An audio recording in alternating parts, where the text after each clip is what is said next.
السلام علیکم ورحمۃ اللہ وبرکاتہ.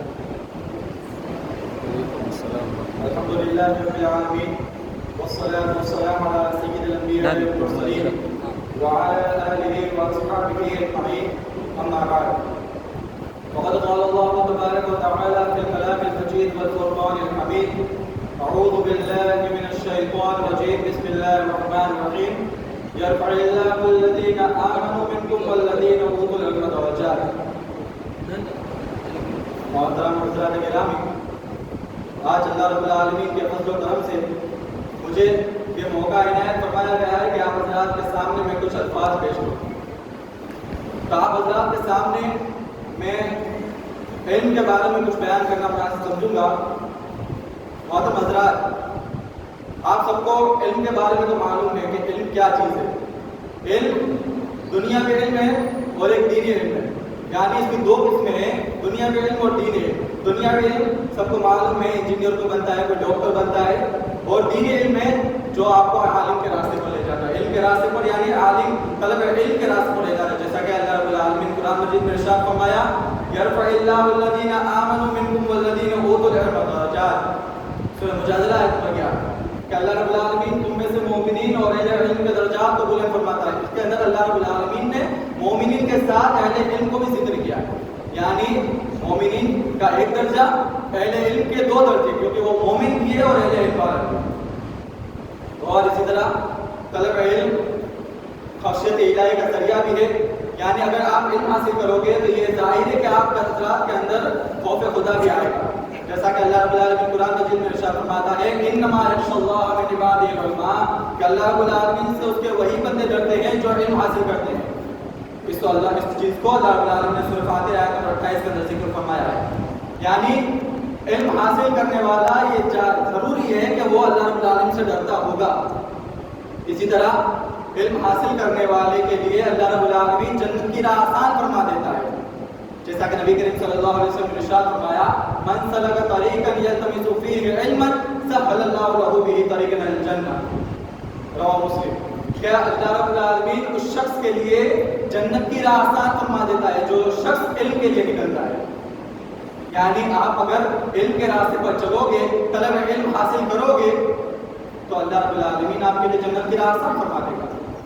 اسی طرح علم کی فضیلت کے بارے میں بہت حدیث آئی ہے. حضرت ابو امامہ کے ساتھ سند حسن کے ساتھ مروی ہے کہ آپ صلی اللہ علیہ وسلم نے ارشاد فرمایا: ان اللہ وملائکتہ واہل السماوات والارض حتی النملۃ فی جحرها وحتی الحوت لیصلون علی معلم الناس الخیر.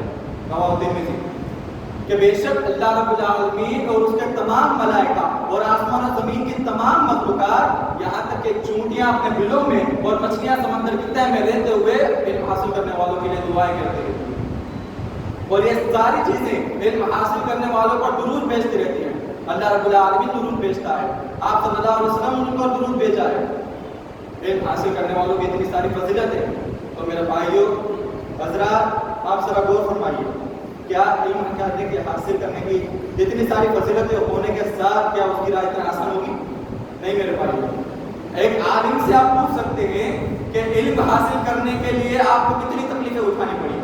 نفس کی قربانی دینی پڑتی ہے، جذبات و خواہشات کی قربانی، وقت کی قربانی، مال و دولت، اطمینان، سکون، چین، ہر چیز کی قربانی دینے کے بعد آپ کو علم حاصل ہو سکتا ہے. علم حاصل کرنے کے لیے ایسا کوئی ہے نہیں کہ آپ چلے جائیں اور آپ کو علم حاصل ہو جائے گا. علم اگر اتنا آسان ہوتا، حاصل کرنا اتنا مشکل نہیں ہوتا، تو غور کیجیے کیا علم کی اتنی فضیلت ہوتی؟ کیا ہمیں جنت ایسے ہی مل سکتی ہے کہ ہم بغیر کسی نیکی کمائے جنت میں چلے جائیں؟ اگر کسی طرح جنت میں جانا ہوتا تو ہر شخص جنت میں جا چکا ہوتا. علم کی فضیلت ہونے کے باوجود آج ہم نے علم کو طاق رکھ دیا ہے، علم کو الگ رکھ دیا ہے، اور اس کی وجہ یہ ہے کہ آج ہم دنیا کے اندر مصروف ہو گئے اور علم کو آسان طریقے سے حاصل کرنا چاہتے ہیں. حضرت یحییٰ بن ابی کثیر فرماتے ہیں: لا ینال العلم براحت الجسم، کہ راحت پسندی کے ساتھ علم حاصل نہیں ہو سکتا. یعنی اگر آپ جسم کو راحت دو گے تو علم حاصل نہیں ہوگا. اور اس کا مطلب یہ ہے کہ آپ کو ہر چیز کی قربانی دینی پڑے گی، آپ کا وقت الگ رکھنا پڑے گا، آپ کو نفس کی قربانی دینی پڑے گی، آپ کی خواہشات کو الگ رکھنا پڑے گا، اور علم اور خواہشات کو ایک ساتھ نہیں کیا جا سکتا. جتنے بھی علماء کرام ہیں بڑے بڑے اسلاف ہیں، انہوں نے علم کے لیے اپنے ہر چیز کو قربان کر دیا۔ امام ابو شعبہ رحمۃ اللہ فرماتے ہیں کہ میں نے صرف دو ہی قسم کے لوگوں کو سڑکوں پر دوڑتے ہوئے دیکھا ہے، ایک تو وہ جو حقیقی پاگل ہوتا ہے جو بے وجہ سڑکوں پر دوڑتا ہے، اور دوسرا وہ جو علم حدیث حاصل کرنے کے لیے دوڑتا ہے، یعنی وہ ایک جگہ سے دوسری جگہ جاتا ہے صرف علم حاصل کرنے کے لیے۔ جس طرح بعض بچے علم حاصل کرنے کے لیے ایسے بہت دور دور تک گئے تھے۔ اور اسی طرح امام باقی بن مخلد فرماتے ہیں کہ ایام طلب علم میں فقر و فاقہ کی وجہ سے بسا اوقات میں نے درخت کے پتے کھا کر گزارا کیا، اور کئی مرتبہ کاغذ خریدنے کے لیے میں نے اپنے کپڑے تک کو بیچ دیا۔ اب انہوں نے اپنے کپڑے بیچے، یعنی وہ بغیر کپڑے پہنے ہوئے بھی علم حاصل کر رہے تھے۔ ایسا تھا نہیں کہ ان کے پاس بہت ساری جوڑیاں تھیں، 10 جوڑیاں، آج کل کے بچوں کے پاس 10 جوڑی ہوتی ہے کم از کم، یا 9 جوڑی 8 جوڑی ہوتی ہے پہننے کے لیے، لیکن ان کے پاس ایک جوڑا تک نہیں تھا، جو جوڑا تھا اس کو بھی بیچ دیا۔ بعض علماء کرام نے اپنے 40 سال 50 سال اور کئیوں نے تو 60 سال تک اپنے زندگی کے علم حاصل کرنے کے لیے کیا، اور وہ ان کی وجہ اور ان کا مقصد کیا تھا کہ وہ سارا علم ہم تک پہنچائے۔ ان کا مقصد صرف یہ تھا کہ ان کا علم ہم تک پہنچائے، لیکن آج ہم نے انہی کے علم کو سائڈ میں رکھ دیا ہے اور دنیا کے علم کو فوقیت دے رہے ہیں، اور وہ اس کی وجہ یہ ہے کہ ہم مال کے پیچھے پڑے ہوئے ہیں، مال و دولت، جائیداد، ہر چیز کے پیچھے، اطمینان، سکون، چین کے پیچھے پڑے ہوئے ہیں، جس کی وجہ سے آج ہمارا علم حاصل کرنا بہت ہی دشوار ہو چکا ہے۔ ابھی کچھ وقت پہلے ہی آپ حضرات کے سامنے ایک چندے والے نے علم کے بارے میں بہت ساری چیزیں بیان کی تھی۔ اب انہی کی باتوں کو یا دھیان میں رکھتے ہوئے اگر ہم یہ سوچیں کہ مدرسے میں ہم بچوں کو علم حاصل کرنے کے بھیجیں گے تبھی علم آگے بڑھے گا، اگر ہم ان کو مدرسے کے اندر ہی نہیں بھیجیں گے تو علم کا سلسلہ ختم ہو جائے گا، اور قیامت کی نشانی میں سے ایک نشانی یہ بھی ہے کہ علم اللہ رب العالمین اٹھانے گا۔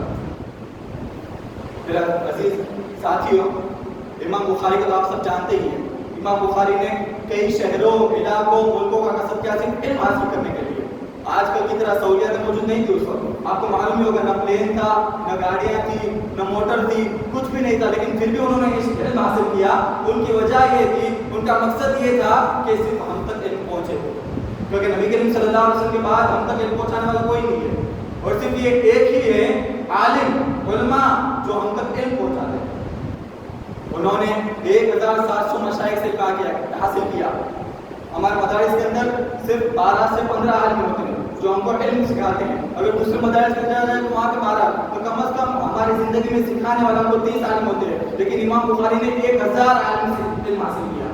اور سب سے اگر ایک حدیث بھی لیں گے تو ان کے پاس صرف 1000 ایسے ہی حدیث آتے ہیں، لیکن انہوں نے امام بخاری نے اپنی کتاب بخاری چھاپی، صحیح بخاری چھاپی، امام مسلم نے صحیح مسلم چھاپی، اور ان کا مقصد کیا تھا کہ ہم تک وہ حدیث کو پہنچائے، آپ صلی اللہ علیہ وسلم کی حدیث کو ہم تک لائیں۔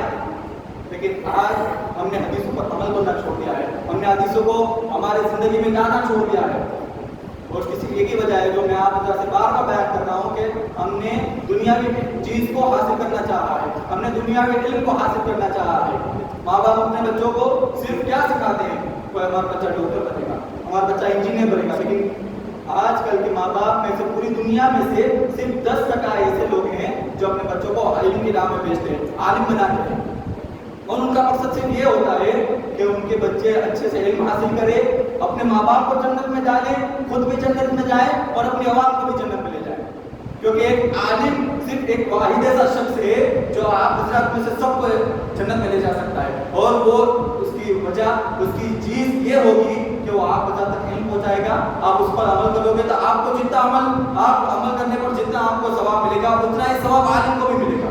تو اگر آپ چاہتے ہیں کہ آپ بھی ثواب کمائیں، عالم کو بھی ثواب دیں اور دوسرے لوگوں کو بھی ثواب تک پہنچائیں، تو حدیث پر عمل کیجیے۔ جو عالم آپ کو حدیث سے بتاتا ہے اس پر صرف ایک مرتبہ عمل کیجیے، آپ کو ایک مرتبہ عمل کرنے پر جتنا ثواب ملے گا اتنا عالم کو بھی ملے گا۔ محترم حضرات کرام، بس یہ کچھ چند باتیں تھی جو آپ حضرات کے سامنے مجھے رکھنی تھی۔ باقی میں اللہ رب العالمین سے دعا ہے کہ اللہ رب العالمین ہم سب کو علم حاصل کرنے کی توفیق عطا فرمائے، اللہ رب العالمین کے رسول صلی اللہ علیہ وسلم کی حدیثوں پر عمل کرنے کی توفیق عطا فرمائے، آمین ثم آمین۔ اقول قولی هذا استغفر الله لي ولكم ولسائر المسلمين واستغفروه انه هو الغفور الرحيم۔ السلام علیکم۔